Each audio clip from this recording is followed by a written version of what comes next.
Hello, video update day 13. I think it's day 13.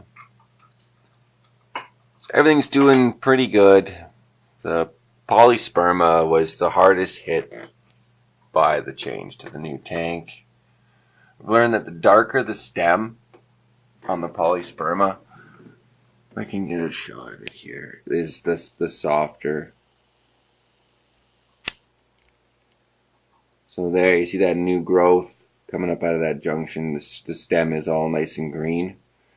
The main stem is all brown. It's quite soft. I had one tear yesterday during a water change. Pretty soft, pretty mushy stem. But it's starting to come back. Like, that's high grow polysperma right there.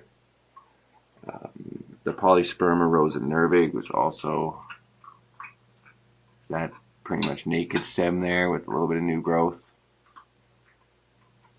So those were the most ragged of all of the plants that we've acquired, it seems.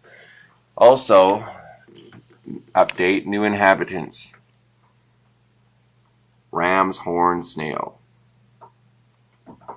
So we must have had some eggs on one of the plants that managed to survive our wash. We give everything a rinse, a good rinse and wash with just room temperature chlorinated tap water.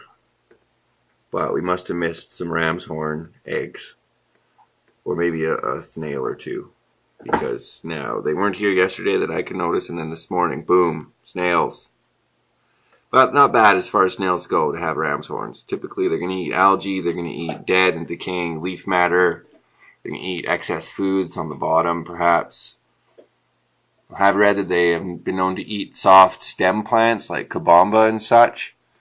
So if that becomes a problem, then it's a problem. But I don't imagine the population will get too out of control.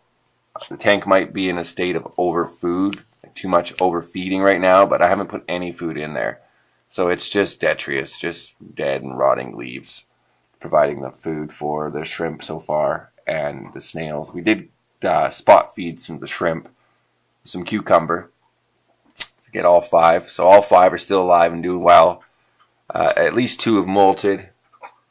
I don't see any of them out and about right now, but that doesn't really mean anything. So yeah, the tank's doing pretty good. Snails was not the snail species I was after, but it'll do for now. I do want to get Malaysian trumpet snails, as they do a pretty bang up job of keeping the soil and the substrate loose as they turn through the gravel looking for food.